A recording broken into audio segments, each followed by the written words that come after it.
Hi everyone, welcome to the Robust Human Summit. My name is Ashley Bledsoe, and today we are going to be diving into learning how to communicate with your mate and creating a powerful partnership through communication. A little bit about me. Like I said, my name is Ashley. I am a sex, love, and communication coach. Part of what I do is I guide men and women to have deeper connection, better communication, and more confidence and play in the bedroom. And a lot of what we do is we use the power of conflict and challenges in relationships because we have them. We're two different people in, partnerships and relationships. And so conflict and challenges will arise.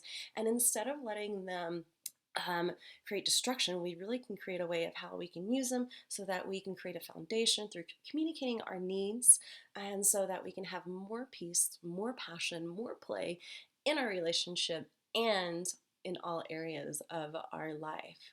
So I also wanted to share with you my journeys, how the heck I became a sex, love, and communication coach. I grew up in a small town in Texas, and my dad is a Baptist preacher, so I was a preacher's daughter, and I had a lot of rules and things to follow. It was very black and white for me, and I grew up with this saying. I remember my mama saying, if you can't say anything nice, don't say anything at all. And it really impacted me in a lot of ways. And along that, I did a lot of the traditional things. I went to college, I got a master's degree, I moved to Tennessee, and I met a boy, I got married, we bought a house, we did all these things. And I because of taking on the belief of, if you can't say anything nice, don't say anything at all, I would shove my emotions and my feelings down until I would explode. And at that point, no one is listening in the relationship because everyone's, I'm yelling and then yelling at my partner at the time. And it was just like, uh, it was just a lot of conflict, and I didn't enjoy it.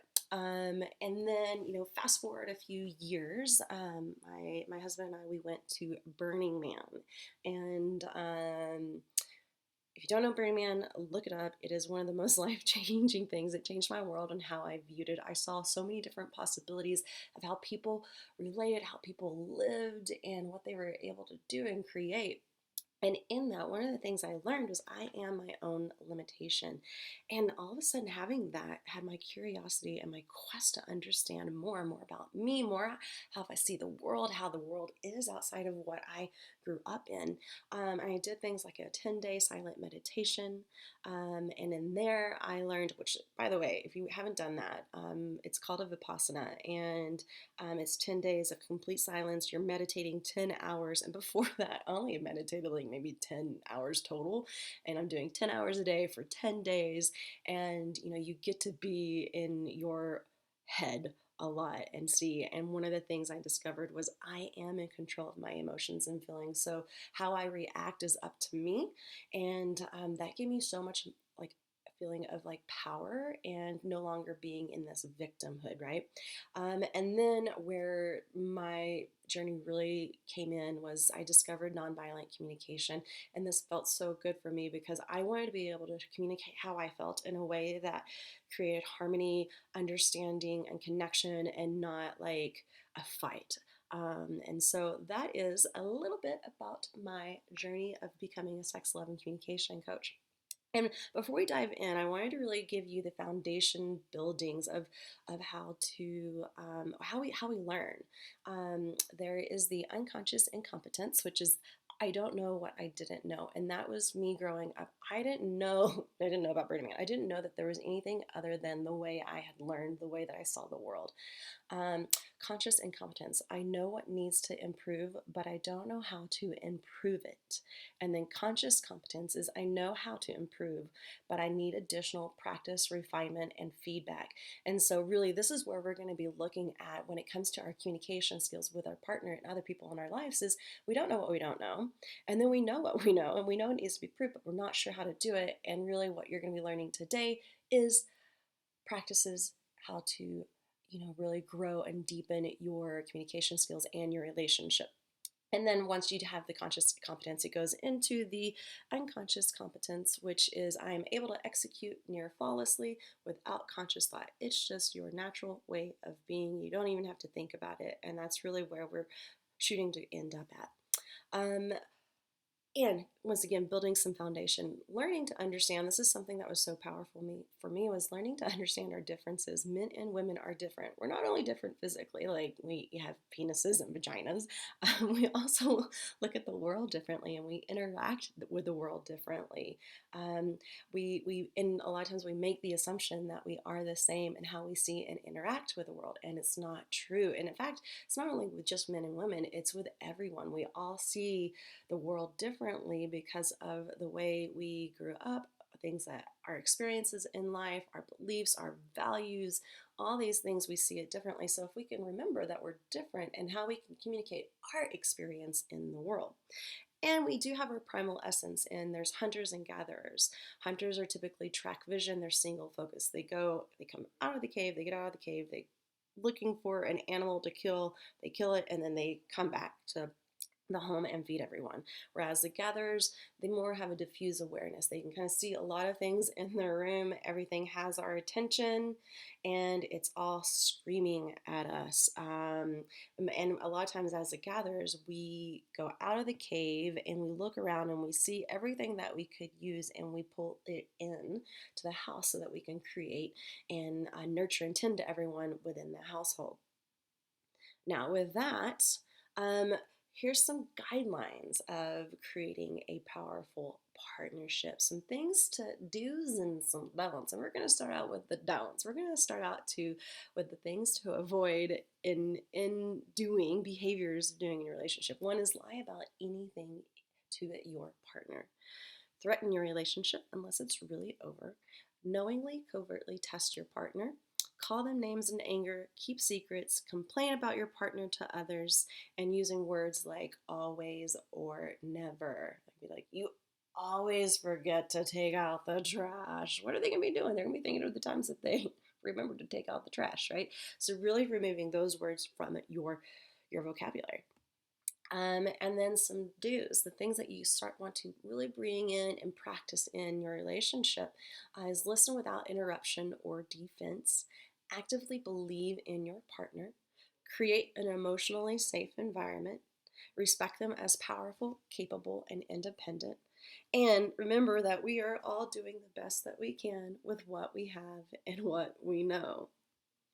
Now, some things that are good to know about us humans, your partnerships, everybody in your lives is, and this was a lot for me to take in because we're all different, right? We all have our things, and so remembering that everyone has the right to feel however they want. And the reason I'm going through these before we go into how to communicate is that these are the foundations, these are the building blocks of creating partnership where everyone feels emotionally safe to share what's going on in their world. And so remembering everyone has the right to feel however they want. You can't decide what is true or good for another person. Everyone needs space and closeness. Nobody but you created the problem, meaning what you say is so. So if you say it's a problem, then it's a problem. Instead, you can look at it as, okay, this is an experience or situation that I would like to shift. And so how can I dismantle? How can I shift this thing, this experience to be something else? All right.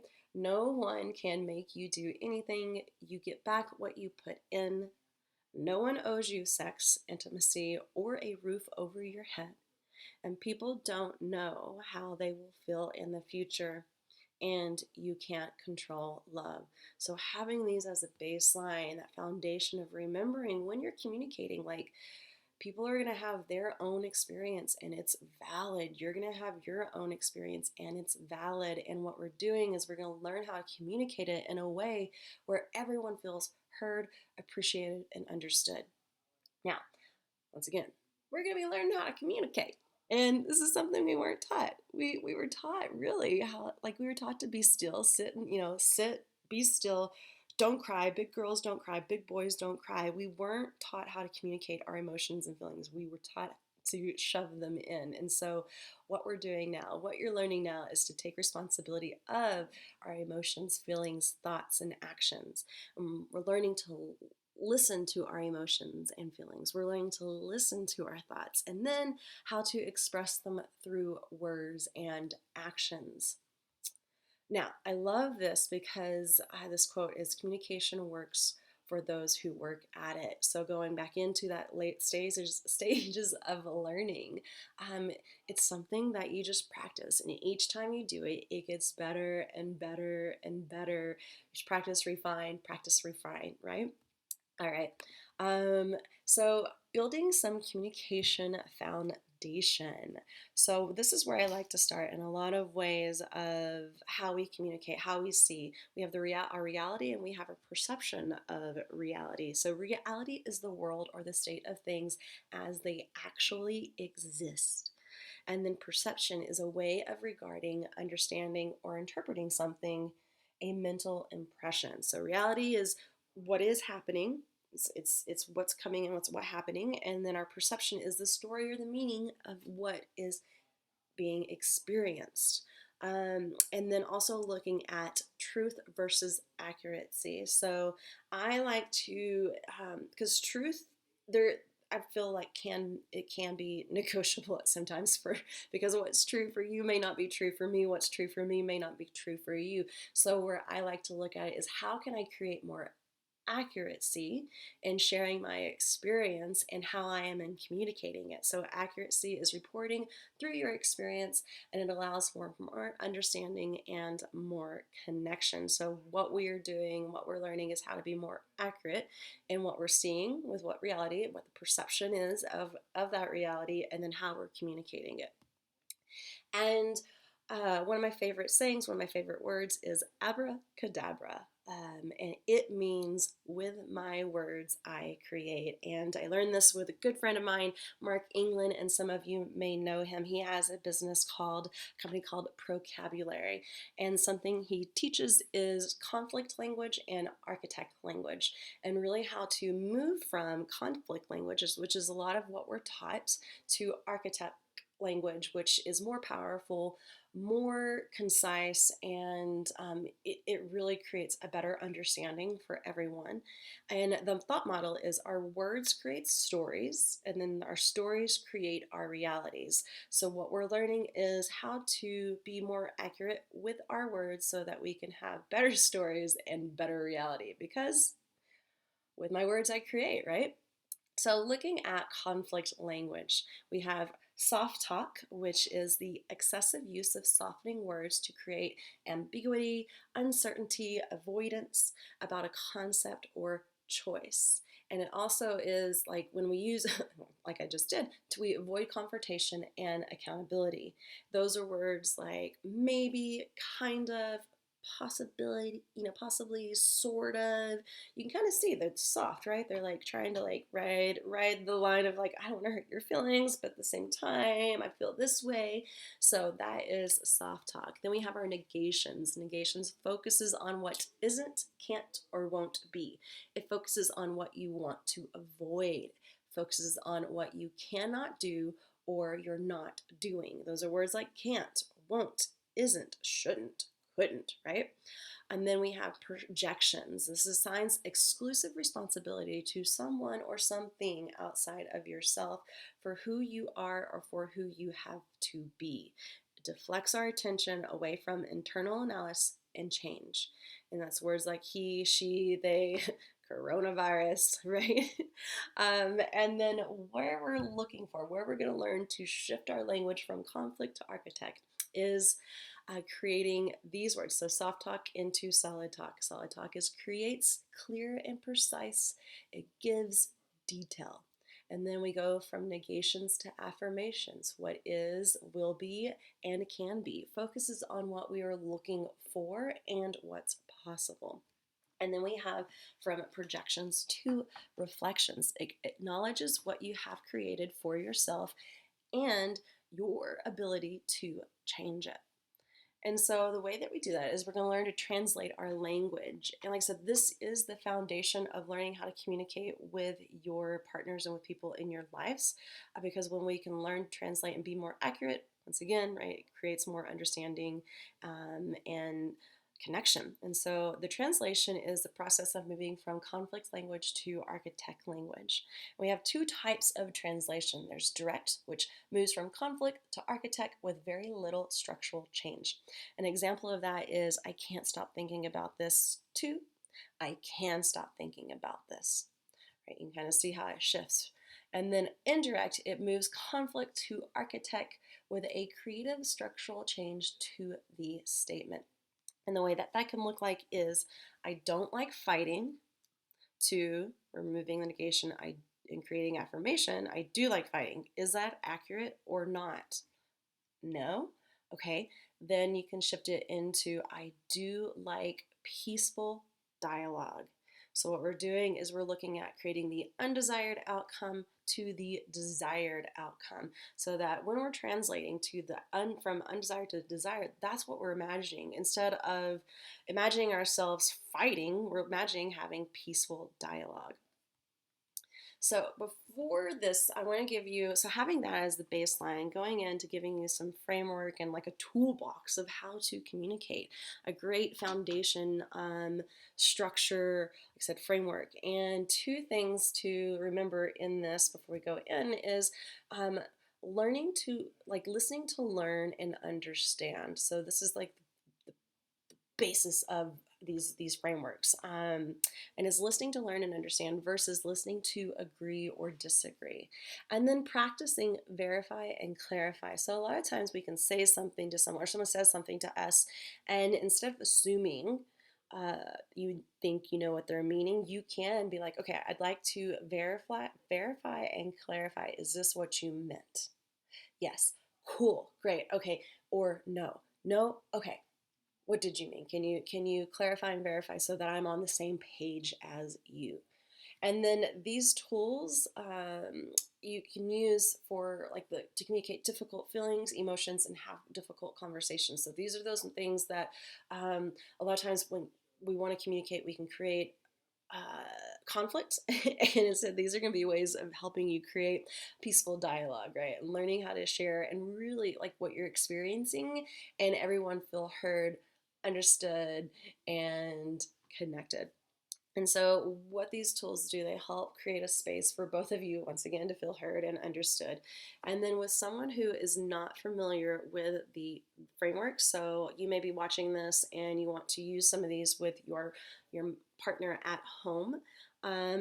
This is how I suggest using this is before using the framework with someone, ask them if they would be open to using a framework and having a conversation, that you think it would bring understanding, connection, everyone feel heard. So really like let them know that you would like to have something to bring in to use, what your intention is around it, and then asking them would they be open to using it. And you're like, I have a piece of paper, we can follow it through, and then you share with them how it goes, right? And you can literally sit there and have it on, I'm going to be giving you guys a PDF of this, and you can use this as a reference to go to from step 1 to step 2, all that stuff.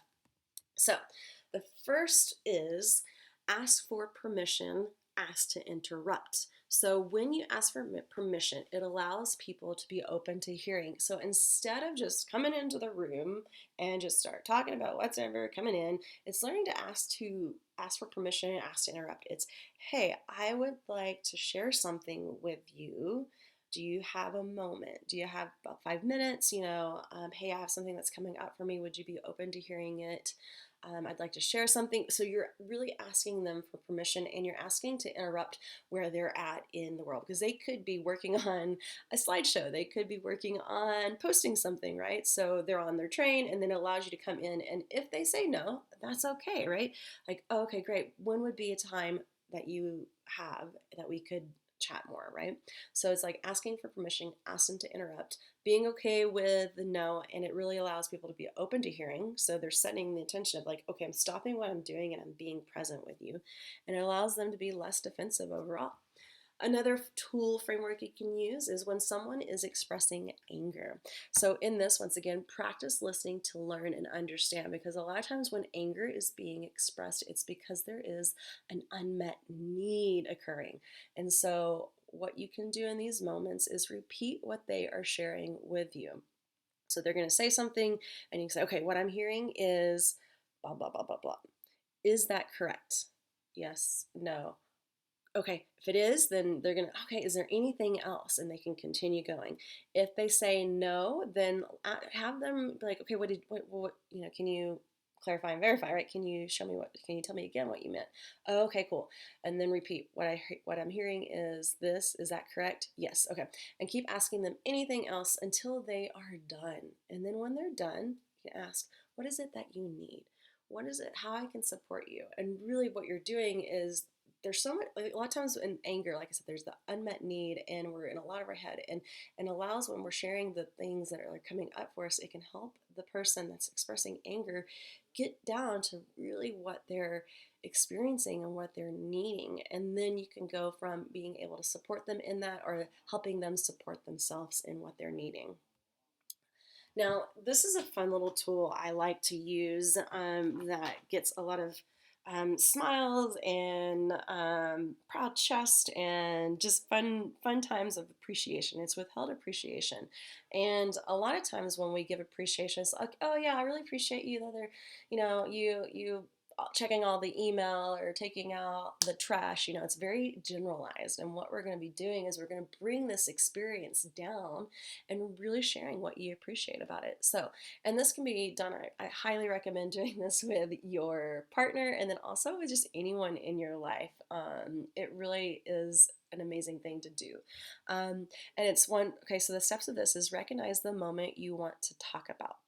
And then ask the person if they have time you would like to share some appreciation. So once again, you're asking for permission, you're asking to interrupt. And then be specific about the moment. Example could be, do you remember last night when we were walking to the movies? Be like, yes. Okay, great. And then you're going to share your appreciation and your experience of it. And you'll be like, man, I really just want to share with you how much I appreciate that. The moment that, when you put your hand on my back and you just scooted me over to the side and you moved me out of the way from the street or from the car, I felt really safe and protected and just felt so loved and appreciated by you. And I just wanted to say thank you so much. Right? Like, how fucking amazing is that? Like, they get to hear how much you appreciate from the one thing that they did. So really look at, how can you share appreciation more in this way with the people in your life? Now, with withheld appreciation, there's also withheld communication. And this is a really, really great framework tool to have when there is an uncomfortable conversation that you want to be had. There's something that's been going on and you're wanting to share with it, and there's a possibility of it creating conflict. This is great to use to help really create more understanding and appreciation versus the conflict. So a lot of times my rule of thumb with using withheld communication is, if this emotion, this feeling, this thing that is coming up for me, if it happens 3 times, then I go into, okay, I want to have some withheld communication conversation with my partner. And so with that, similar steps to withheld appreciation. So with withheld communication, you're going to recognize the moment you want to talk about. Once again, ask the other person if they have time to talk and state your intention with it, right? Hey, I'd like to have a conversation. I think there's something I'd like to share with you that's been coming up for me. I really think it would help a lot of understanding, and we could have better connection and, be able to make a decision a lot easier. Whatever it is, right? And then if they say no, meaning they don't have time, ask them when they do have time. And then if they do, you're going to continue on to being specific about the moment. Do you remember Monday night when we were eating dinner? Right? Yes, no. Yes, awesome. Okay, then you're going to share your experience. You want to avoid using never and always, and you also want to avoid blaming.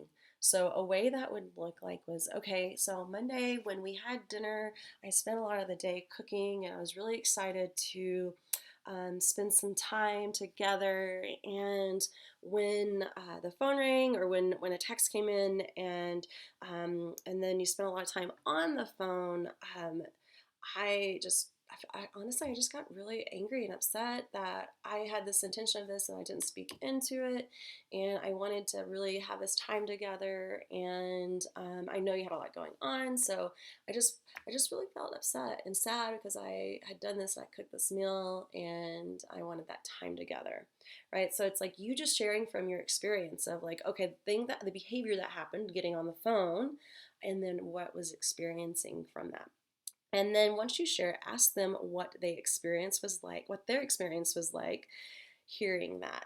And so on this, listen and no interruption, right? So it's like, ask them, "Hey, what was that like for you hearing?" And then, a lot of times they'll be like, "Man, I had no idea," or like, "I'm so sorry, that wasn't my intention. I just have a lot going on." So you're getting to understand where each other are at in those moments. And then from there, you can co-create action steps. You can create a way of setting more intentions and boundaries around what you want. So that could look like, okay, from moving forward, if we declare, like, we can have an agreement of like it's on a date night, then the phones stay in the other room or after this certain time. So you get to really co-create action steps with that. And then leaving you with one last thing, expectation hangover, hanging on to your expectation. Just like a hangover from drinking, you can have a hangover from expectation. So how you thought the outcome or result should be, that is what a expectation hangover is. So remember, everyone's emotions, feelings, and point of view is valid. A lot of times when it comes to expectation, we have this need, this unmet thing, and we didn't speak into it, or there's different ways. So you can be, and so like I said, everyone's emotions and feelings and point of view is valid. Remembering that you can be right or you can be in love. You can't be both. And remind yourself, what are you committed to? What are you committed to in your relationship? And are you in alignment with your commitment? And then just wanted to share with you guys what's next, what's available. Like I said, I gave you a lot, and I gave you very much of a baseline of how to start building this foundation of creating powerful partnership and creating communication skills to help that. And so one is to start implementing and practicing translating your conflict language to archetype language. That's going to be super powerful. And then from there, really using the framework and tools when needed. Start with withheld appreciation because that's a fun one. Then follow me on Instagram. It's at Ashley_Bledsoe_. I share a lot of other information, tools, things that I've learned in my experience. And then as well, if you want to dive deeper, please, you can book a complimentary relationship deep dive call with me where we can be more specific in what's going on in your relationship and how we can create more understanding, appreciation, and all the things that we can dive deeper into sex and love and all that. So thank you very much for taking the time and watching this. And wanted to leave you with this quote from Bruce Lee. It is, "Relationship is understanding. It is a self-revelation. Relationship is the mirror of which you discover yourself. To be is to be related." And being in partnership, being in relationship is one of the most beautiful things, I think, in the world. And we have an opportunity of really creating it however we want it to be. It doesn't have to look like we were taught. It's however we want it to be. And doing these communications and learning these different things is one way of getting there, to learn what it is that you want and then expressing it with your partner. All right, thank you guys so much. I love you and have a good one.